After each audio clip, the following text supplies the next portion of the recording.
नमस्कार दोस्तों, welcome back to our new channel air force preparation club. मुझे उम्मीद है आप लोग कुशल पूर्वक होंगे। दोस्तों, ये हमारे वायु सैनिक चयन बोर्ड की वेबसाइट है, जैसा कि मैं आपको बता चुका हूँ। कहना चाहिए ये ऑथेंटिकेटेड वेबसाइट है और आज की तारीख है, आप देख पा रहे होंगे 20 फरवरी 2022 रात को 12:01 के करीब बज रहा है और मैं ये वीडियो रिकॉर्ड कर रहा हूँ।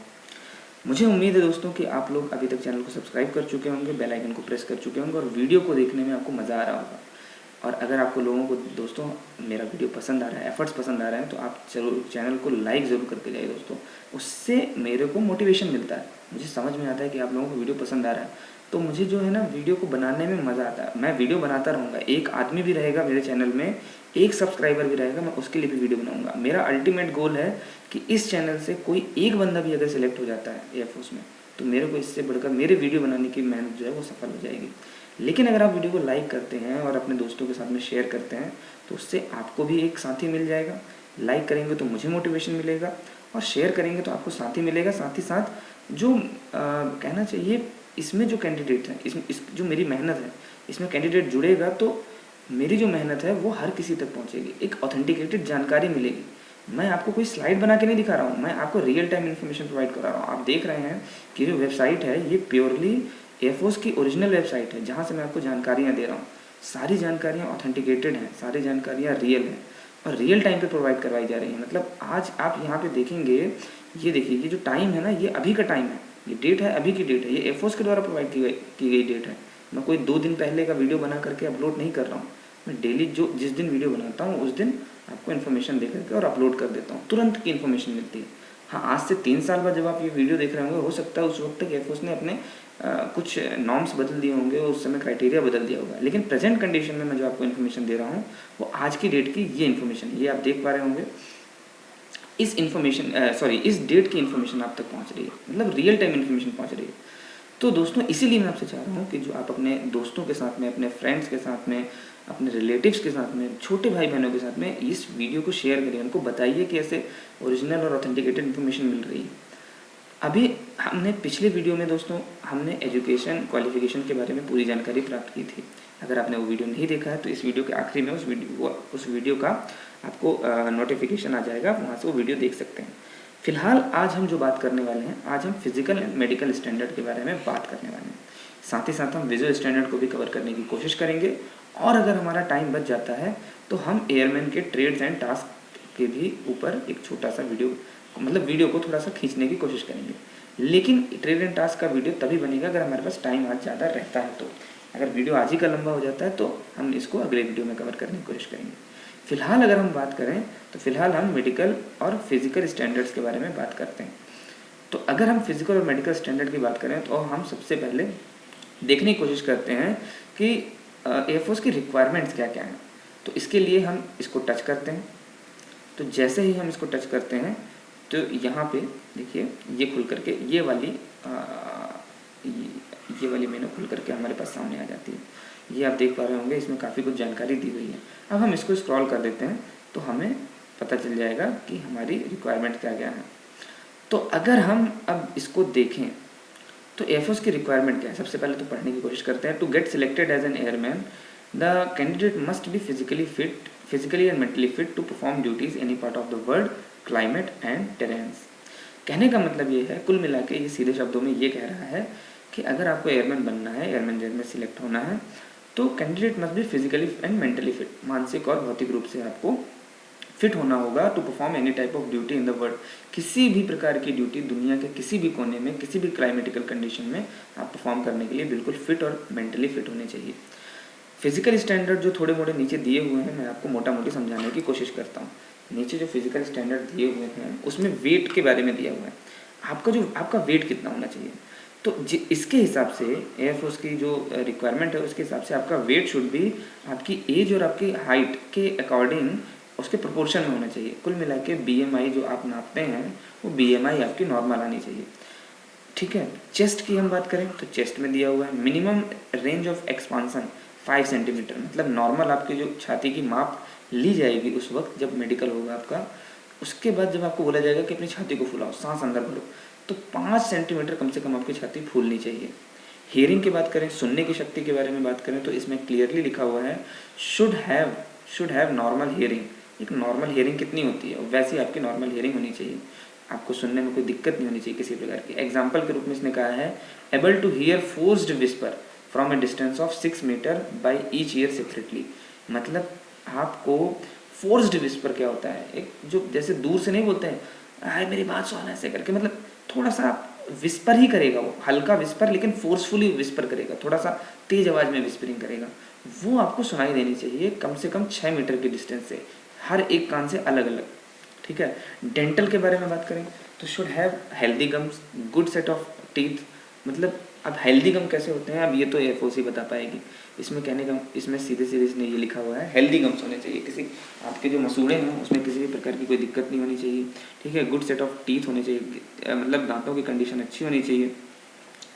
एंड मिनिमम 14 डेंटल पॉइंट्स होने चाहिए, मतलब 14 दांत दोनों साइड में, ऊपर और नीचे में। जैसे कहते हैं ना कि 32 दांत 32 ही होती है, तो ऊपर में भी 14 और नीचे में भी 14 मिनिमम तो होने ही चाहिए, इससे कम में तो काम ही नहीं चलेगा। मतलब 14 दूनी 28 दांत आपके कम से कम होने ही चाहिए। ठीक है। हेल्थ के बारे में क्या है, overall health, candidate should be of normal anatomy without loss of any appendage. मतलब आपका जो शारीरिक कंडीशन है, वो आपके शारीरिक अंग हैं, वो किसी भी तरह से कोई डुप्लीकेट अंग नहीं लगे होने चाहिए, और आपका जो शरीर है, एक अगर सीधे शब्दों में कहूँ, आपका शरीर बिल्कुल नॉर्मल होना चाहिए, किसी प्रकार की कोई चीर फाड़ या कुछ ऐसा नहीं हुआ होना चाहिए, ऑपरेशन नहीं हुआ होना चाहिए। ठीक है। लॉस ऑफ एनी अपेंडेज, मतलब आपका किसी कोई अंग जो है छिन्न भिन्न नहीं हुआ होना चाहिए। ठीक है। He should be free from all communicable diseases and skin elements. अच्छा, एलिमेंट्स मतलब आप किसी भी तरह की संक्रमित बीमारी से या स्किन बीमारी से आप दूर होने चाहिए, बचे होने चाहिए, किसी भी तरह की कोई बीमारी नहीं होनी चाहिए। ठीक है। Candidate must be physically and mentally fit, जो कि मैंने आपको पहले भी बताया, आपकी फिजिकली और मेंटली फिट होने चाहिए to perform any type of any duty in any part of world in any climatical. मतलब वही जो मैंने आपको ऊपर ये बताया, ये बिल्कुल वही बात है। ठीक है। उसके अलावा बॉडी टैटू के बारे में लोगों को बहुत सारे डाउट होते हैं दोस्तों, बॉडी टैटू के बारे में। यकीन मानिए मेरे पास बहुत से क्वेश्चंस आते हैं कि अगर मेरे शरीर में बॉडी टैटू है, या मेरा पैर फ्रैक्चर है, या इस तरह से या उस तरह से, तो क्या करना चाहिए। तो पैर फ्रैक्चर के लिए आपको क्लियरली मेंशन है कि फ्रैक्चर चल सकता है, लेकिन आपका पैर ना हो ऐसा नहीं होना चाहिए, आपका कोई भी पार्ट मिसिंग हो वो नहीं होना चाहिए। आप जब फ्रैक्चर है और उसके बाद जुड़ गया है आपका पैर, नॉर्मल आप चल पा रहे हो, रनिंग कर पा रहे हो, कोई पकड़ नहीं पा रहा, तो आपको कोई नहीं पकड़ेगा, वहाँ आपका एक्सरे करने नहीं जा रहा है। हाँ, लेकिन उनको डाउट हुआ कि अगर आपको उस पैर से कोई तकलीफ, आप चल फिर नहीं पाते हो एक्सरे होने के बाद, मतलब फ्रैक्चर होने के बाद, तो फिर शायद आपके मेडिकल में दिक्कत आ सकती है। इसी तरह से टैटू के बारे में, तो टैटू के बारे में हम जानकारी प्राप्त करते हैं, अगर हम इसको थोड़ा सा स्क्रॉल करें तो हम पाते हैं, रुकिए ज़रा, तो अगर हम इसको ध्यान से पढ़ें तो आप देखेंगे कि इसमें एयरफोर्स क्लियरली कह रही है कि permanent body tattoo are not permitted. सबसे पहली लाइन और जो सबसे छोटी लाइन है वो यही है। उसके बाद देखो हर चीज़ में टर्म्स एंड कंडीशंस अप्लाई होती हैं, उसके बाद यहाँ से शुरू होती हैं terms and conditions. Permanent body tattoo are not permitted, however जहाँ आ गया, लेकिन जहाँ लेकिन आ जाता है वहाँ पे कुछ टर्म्स एंड कंडीशन आ जाती हैं। अब यहाँ पे देखिए, हाउएवर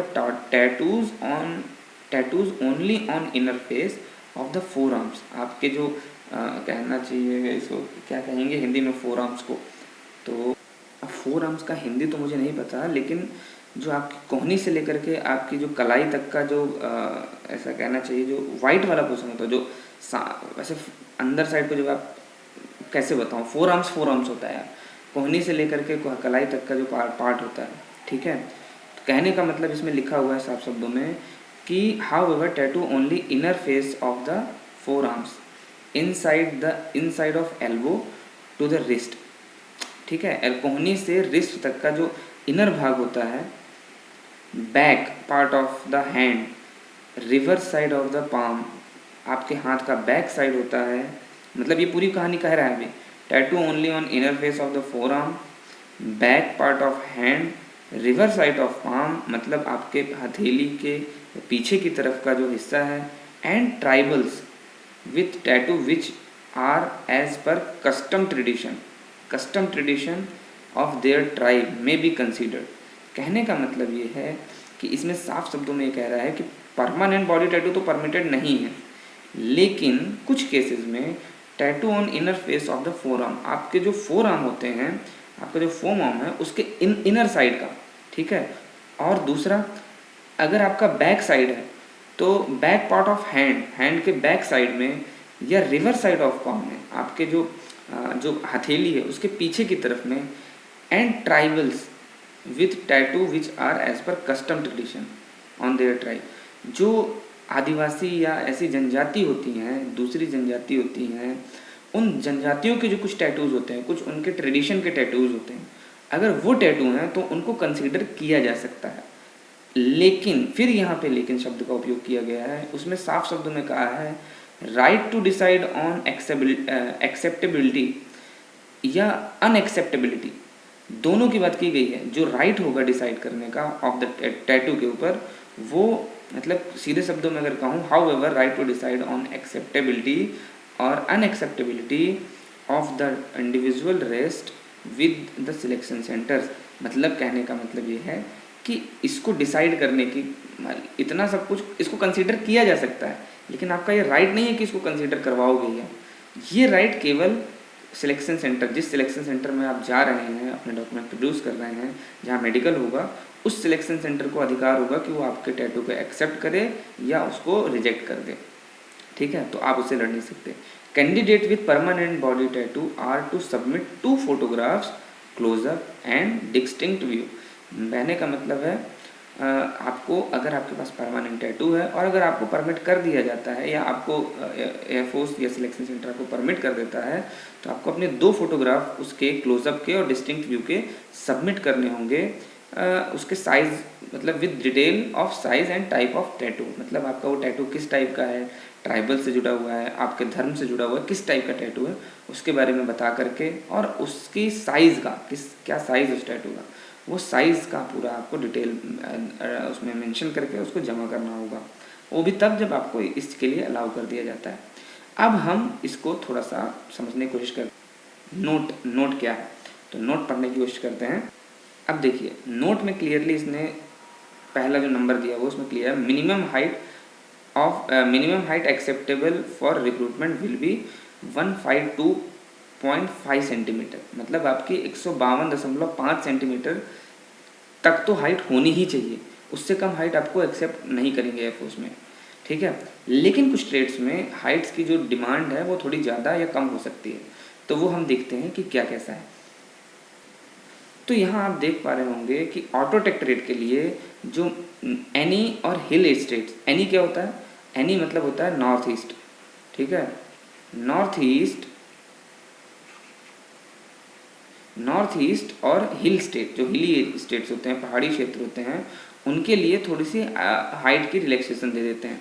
लेकिन अदर स्टेट्स के लिए हाइट जो है 165 सेंटीमीटर है। ऑटोटेक ट्रेड के लिए जो ऑटोटेक ट्रेड मिलेगा उसके लिए जो आपकी हाइट होनी चाहिए, अदर स्टेट्स के लिए एक्सेप्ट नॉर्थ ईस्ट और हिल स्टेट, अदर स्टेट के लिए 165 होना चाहिए, और नॉर्थ ईस्ट स्टेट्स के लिए और हिल स्टेट के लिए जो मतलब पहाड़ी प्रदेश होते हैं उनके लिए 162 सेंटीमीटर होती है, ठीक है। जीटीआई के लिए भी हाइट की कुछ सीमा है। जीटीआई या पीजीआई अगर आप बनना चाहते हैं तो 167 सेंटीमीटर होना चाहिए मिनिमम हाइट, या फिर आपकी नॉर्थ ईस्ट और हिल स्टेट्स के लिए 162 होनी चाहिए, ठीक है। आईएफपी अगर आप बनना चाहते हैं तो आईएफपी ट्रेड के लिए दोनों ही स्टेट के लिए सेम हाइट है 175 सेंटीमीटर। म्यूजिशियन अगर आप बनना चाहते हैं तो 162 सेंटीमीटर, यहाँ पर भी 162 सेंटीमीटर। कुल मिला के एनी स्टेट जो नॉर्थ ईस्ट हैं और हिली स्टेट्स क्या क्या इंक्लूड करते हैं, अगर आप देखेंगे, मतलब आप कैसे पता करेंगे कि आप एनी से हैं या हिली स्टेट्स हैं, तो यहाँ पे क्लियरली इसमें आप देखिए एयरफोर्स ने मेंशन कर रखा है कौन कौन से स्टेट्स एनी और हिली स्टेट में आते हैं, नॉर्थ ईस्ट और हिली स्टेट्स में आते हैं। Gorkhas, Kumaonese, Garhwalis, Assamese and those belongs to the states of Nagaland, Manipur, Mizoram, Meghalaya, Arunachal Pradesh, Tripura, Sikkim and hilly areas of Uttaranchal, ये सारे स्टेट्स एनी और हिली स्टेट्स में आते हैं। तो आप लोगों के लिए ये वाला पोर्शन एप्लीकेबल है, बाकी स्टेट्स वालों के लिए ये वाला पोर्शन एप्लीकेबल है, ठीक है। उस हिसाब से आप अपनी प्रिपरेशन कर सकते हैं। अब हम विजुअल स्टैंडर्ड्स की बात करते हैं दोस्तों। तो विजुअल स्टैंडर्ड में एक्स ग्रुप और वाई ग्रुप के लिए दोनों के लिए अलग अलग है। तो हम देखें ज़रा दोस्तों, यहाँ पे आप देख पा रहे होंगे कि ट्रेड्स दिए हुए हैं, विजुअल एक्यूटी दी हुई है।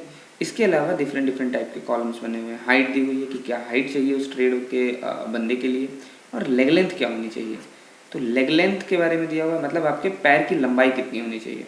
ठीक है, तो यहाँ पे अगर आप पढ़ेंगे तो workshop fitter, mechanical, workshop fitter Smith, ठीक है, structure fitter, propulsion fitter, electronic fitter, electrical fitter, weapon fitter, automobile fitter, mechanical system fitter. ठीक, अब यहाँ पे दिया हुआ है कि 6/12 ईच आई से होनी चाहिए। 6/12 तो हर प्रत्येक एक आंख से आपका होना ही चाहिए। करेक्टेबल टू 6/6 तक हो सकता है ईच आइज। ठीक है, अगर आपको चश्मा लगता है तो 6/6 तक आप इसमें, ठीक है, हो सकता है। कुल मिला के हाँ, तो सॉरी, मैं यहाँ पे शायद मैंने कुछ गलत पढ़ दिया। 6/12 ईच आई करेक्टेबल टू 6/6 ईच आई। ठीक है, अगर आपको चश्मा वगैरह लगता है तो 6/12, और अगर नॉर्मल है तो 6/6 होनी चाहिए आपकी आइज। ठीक है, इसमें कुछ और भी चीज़ें दी हुई हैं, जैसे हाइपरमेट्रोपिया, ठीक है, +2.0 डी, और मायोपिया 1D इंक्लूडिंग ±0.50 एस्टिग्मेटिज्म। ठीक है, देखिए दोस्तों, ये क्योंकि ये मेडिकल लैंग्वेज है और मैं मेडिकल का विद्यार्थी कभी भी नहीं रहा, तो मुझे इसके बारे में ज़्यादा जानकारी नहीं है ये क्या कहना चाह रहा है। मतलब हाइपरमेट्रोपिया और मायोपिया में ये प्लस माइनस का कुछ ये इशू है, तो आप इसका स्क्रीनशॉट ले सकते हैं, और इसको आप अपने, जब भी आपको अगर आपको चश्मा वगैरह लगता है तो आप अपने डॉक्टर से या किसी मेडिकल स्पेशलिस्ट से आप इसको कंसल्ट कर सकते हैं। ठीक है, ये चीज़ मैं थोड़ा सा इसमें मुझे ज़्यादा जानकारी नहीं है, इसलिए इतने पोर्शन को मैं आपको थोड़ा सा गहराई से बता नहीं पाऊँगा। ये वाला पोर्शन, ये पूरा इतना एरिया मैं आपको बता नहीं पाऊँगा। हाइट मैं आपको बता सकता हूँ कि इन ट्रेड्स के लिए आपकी हाइट्स, मिनिमम हाइट्स इतनी होनी चाहिए, 152.5 सेंटीमीटर, और लेग लेंथ जो है मिनिमम आपके लिए 99 सेंटीमीटर तो होनी चाहिए। किसके लिए? Minimum leg length required for mechanical system fitter and automobile fitter. जब आपको, अगर आप मैकेनिकल सिस्टम फिटर में अगर आप जाते हैं, या फिर आपको ऑटोमोबाइल फिटर ट्रेड मिल जाता है अगर आपके ट्रेनिंग के दौरान, तो आपकी मिनिमम लेग लेंथ 99 सेंटीमीटर होनी चाहिए। ठीक है, इसके अलावा एजुकेशन इंस्ट्रक्टर अगर आपको ट्रेड मिल जाता है तो आपकी आई 6/36, अगर करेक्टेबल है, मतलब चश्मा लगता है तो 6/36 तक करेक्टेबल में एक्सेप्ट है, और 6/9 ईच आइज नॉर्मल के टाइम पे भी चल सकती है। ठीक है, और इसके अलावा ये जो मैंने आपको बताया, इसको आपको थोड़ा सा अपने डॉक्टर से या किसी मेडिकल स्पेशलिस्ट से इतना एरिया कवर करना होगा, इतना समझना होगा।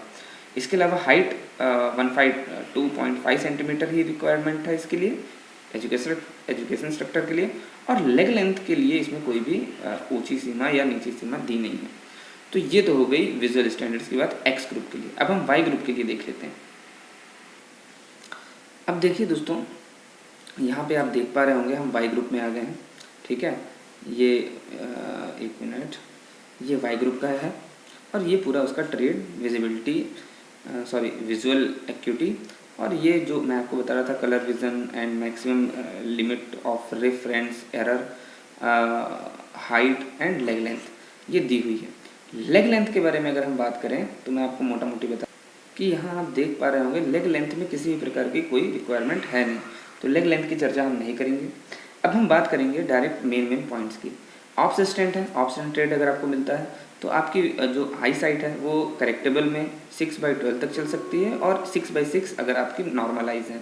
ठीक है, ये मुझे इसके बारे में जानकारी नहीं है, इसलिए इस खंड को मैं छोड़ूंगा। ये आप प्लीज़ इसको एक बार अपने किसी मेडिकल जो स्पेशलिस्ट है, कोई अपना आपका मेडिकल का दोस्त है जिसने बायो लिया होगा, उससे आप इसको एक बार चेक करवा लीजिएगा, इसका स्क्रीनशॉट लेकर के। कलर विजन दोस्तों, सबसे पहले ऊपर भी मैंने बताया था कि इसके बारे में जानकारी नहीं है, लेकिन इतना मुझे पता है कि आपको कलर ब्लाइंडनेस नहीं होनी चाहिए। आपको एक बुक देंगे, उसके अंदर डिफरेंट टाइप के कलर्स होंगे, उसके बीच में कुछ नंबर्स लिखे रहेंगे अलग कलर से, हल्के कलर से, और उसमें आपको उस नंबर को पहचानना होगा। अगर आप में कलर ब्लाइंडनेस है तो आप उस नंबर को नहीं पढ़ पाएंगे, इसलिए कलर ब्लाइंडनेस नहीं होना चाहिए आपके अंदर। तो इसके लिए भी आप इसको एक बार चेक करवा लीजिएगा।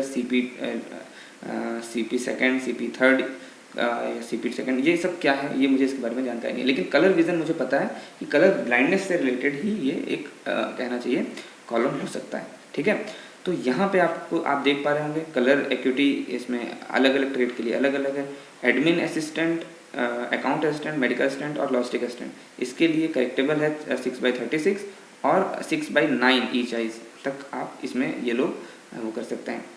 अगर आपकी आँख खराब है ईसा के लिए, ईसा ट्रेड के लिए environmental support service assistant, cryptographer, met assistant, communication technician, इसके लिए अगर आपकी आँख में चश्मा लगता है तो 6/36, और अगर सही है नॉर्मल आइज में, नॉर्मल बिना चश्मा के 6/9 ईच आइज से आपको दिखना चाहिए।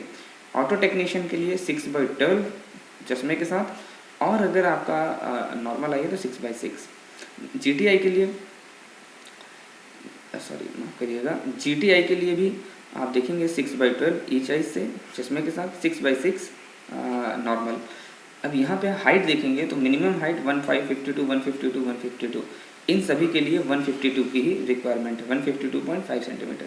ऑटो टेक्नीशियन के लिए यहाँ पे आप देख पा रहे होंगे, ऑटो टेक्नीशियन के लिए हाइट जो है 165 सेंटीमीटर रखी हुई है, और जो जैसा कि मैंने आपको बताया नॉर्थ ईस्ट और हिली स्टेट्स के लिए 162.5 सेंटीमीटर। इसके अलावा GTI के लिए भी 167 सेंटीमीटर हाइट रखी हुई है, नॉर्थ ईस्ट के लिए 162.5 सेंटीमीटर और नॉर्थ ईस्ट और हिली स्टेट्स के लिए। अब इसके अलावा अगर हम आगे देखें तो हम पाते हैं कि इंडियन एयरफोर्स पुलिस, यहाँ पे आप देख पा रहे होंगे, और इंडियन एयरफोर्स सिक्योरिटी, ये जो है ये गरुड़ कमांडो के बारे में बात कर रहे हैं, जिनके आपने काफ़ी नाम सुना होगा। तो एयरफोर्स पुलिस के लिए विजुअल स्टैंडर्ड जो है बिल्कुल नॉर्मल है, इसमें आपको करेक्टेबल विजुअलिटी होनी चाहिए। ठीक है, तो इसमें 6/6 ही चाहिए आपको, 6/6। इसके अलावा ये तो नॉट एप्लीकेबल है, ये वाला कॉलम इसमें भी नॉट एप्लीकेबल है। कलर विज़न आपका प्रॉपर होना चाहिए, किसी भी तरह का कलर ब्लाइंडनेस नहीं होनी चाहिए। 175 सेंटीमीटर आपकी हाइट होनी चाहिए मिनिमम। ठीक है, और गरुड़ के लिए जो आपकी हाइट होनी चाहिए 152.5 सेंटीमीटर होनी चाहिए, और इसमें भी जो आई साइट होनी चाहिए 6/6 ही होनी चाहिए। ठीक है, यहाँ पर म्यूजिशियन ट्रेड के बारे में अगर हम बात करें तो आप याद रखिएगा दोस्तों, इंडियन एयरफोर्स सिक्योरिटी IAFS जिसको हम शॉर्ट में कहते हैं, ये IAFS, इसका नाम ही गरुड़ होता है। ठीक है, गरुड़ कमांडोज, तो कमांडोज के लिए 6/6 आपको आई साइट चाहिए, और आपकी हाइट मिनिमम जो होनी चाहिए 152.5 सेंटीमीटर। म्यूजिशियन की बात करें, म्यूजिशियन में जो चश्मे के साथ आपकी जो आई साइट है वो 6/36, और विदाउट चश्मा 6/9 तो होनी ही चाहिए। ठीक है, इसमें कलर ब्लाइंडनेस का थोड़ा बहुत शायद रिलैक्सेशन दिया हुआ है, पता नहीं, इसको आप चेक करवा लीजिएगा। ठीक है, और हाइट जो है 162 सेंटीमीटर मिनिमम होनी चाहिए। ठीक है, ये तो हो गई आपके आई और विजुअल स्टैंडर्ड की बात। अब हम नोट पढ़ते हैं कि नोट में क्या कहना चाह रहा है। तो यहाँ पे क्लियरली कह रहा है candidate should bring latest prescription and, अच्छा कुल मिला के ये कह रहा है दोस्तों कि आपको लेटेस्ट प्रिस्क्रिप्शन और आपका जो करेक्ट आप उस समय नंबर चेक करवाए होंगे अपने विज़न का, उसका लेटेस्ट प्रिस्क्रिप्शन आपके पास होना चाहिए अगर आप यूज़ करते हैं तो। ठीक है, अगर आप चश्मा लगाते हैं या जो भी आपने अगर विज़न टेस्ट करवाया है तो चश्मे का या जो भी आपने विज़न टेस्ट करवाया उसका प्रिस्क्रिप्शन आपके पास लेटेस्ट होना चाहिए। ठीक है, वो आपको लाना पड़ेगा, शुड ब्रिंग, उस समय जब आपका मेडिकल टेस्ट होगा। If use the prescription must be a signature and stamp,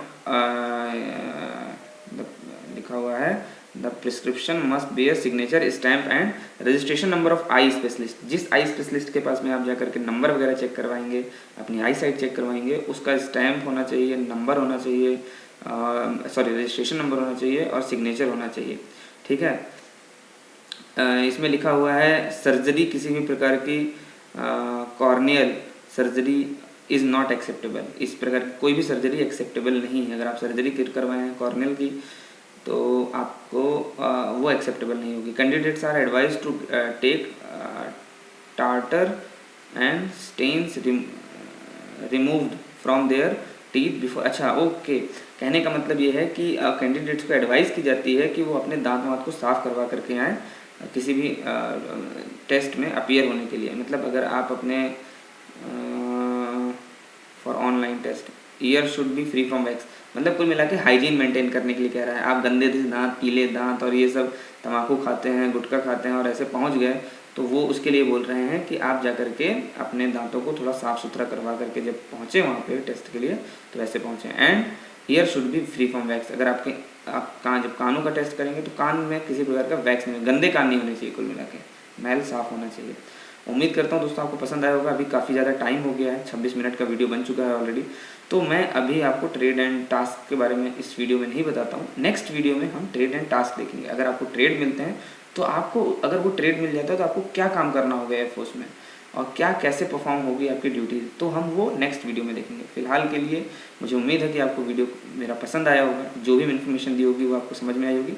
जहां आपको समझ में नहीं आता है दोस्तों, आप कमेंट्स में पूछिएगा, मैं ज़रूर उसका आंसर करने की कोशिश करूँगा। और उम्मीद करता हूँ कि आप घर पर रहेंगे, सुरक्षित रहेंगे, पढ़ाई करते रहेंगे, तैयारी करते रहिए। किसी भी प्रकार की दिक्कत होती है आप हमें कमेंट में पूछ सकते हैं। और टेलीग्राम चैनल भी है इसी चैनल के नाम का, एयरफोर्स प्रिपरेशन क्लब, वहाँ भी आप हमें ज्वाइन कर सकते हैं। किसी प्रकार का छोटा मोटा नोटिफिकेशन मैं वहाँ प्रोवाइड करवाता रहता हूँ। तो अपना ख्याल रखिए, खुश रहिए, जय हिंद।